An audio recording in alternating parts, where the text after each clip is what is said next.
नमस्कार, स्वागत है आप सबका हमारे चैनल में। आज जो मैं कहानी लाई हूँ एक बहुत ही प्रेरक कहानी है।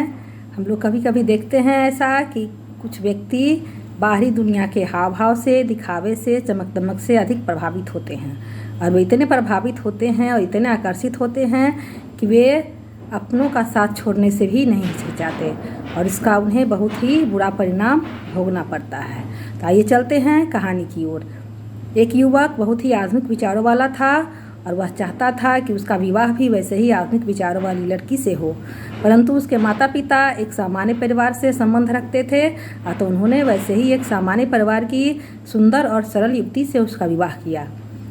वह युवती उस युवक को बहुत ही प्रेम करती थी, लेकिन युवक अपने मन के विचारों के कारण अपनी पत्नी से उतना प्रेम नहीं करता था। वह हमेशा उसे धुतकारते रहता था। अपने मन के इस तरह के विचारों से के कारण वह अपने कार्यालय में ही एक कार्य करने वाली युवती से प्रेम करने लगा। जब इसका पता उसके माता पिता को लगा तो वे बीमार रहने लगे और एक दिन उनकी मृत्यु हो गई।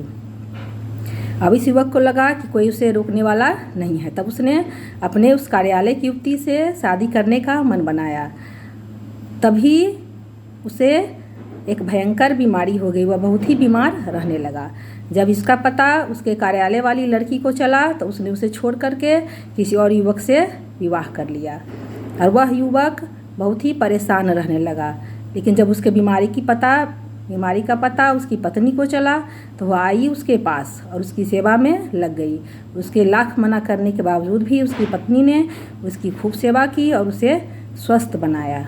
तो इस कहानी में हमने देखा कि बाहरी चमक दमक से प्रभावित होने के कारण उस युवक ने अपनी पत्नी का परित्याग किया, परंतु वह उसकी पत्नी ही उसके काम आई। उसी ने उसकी सेवा की और वह बाहरी लड़की उसका साथ छोड़ करके चली गई। तो इस कहानी से हमें यह सीख मिलती है कि बाहरी चमक दमक से अधिक प्रभावित नहीं होना चाहिए। और दूसरी सीख यह हमें मिलती है कि संस्कारों का स्थान कभी भी कोई दिखावा नहीं ले सकता। तो हमारे आज की कहानी में इतना ही। अगर कहानी अच्छी लगे तो उसे लाइक करिए, शेयर करिए और इसी तरह की कहानियाँ सुनने के लिए हमारे चैनल को सब्सक्राइब करिए। कहानी सुनने के लिए धन्यवाद। जय माता दी।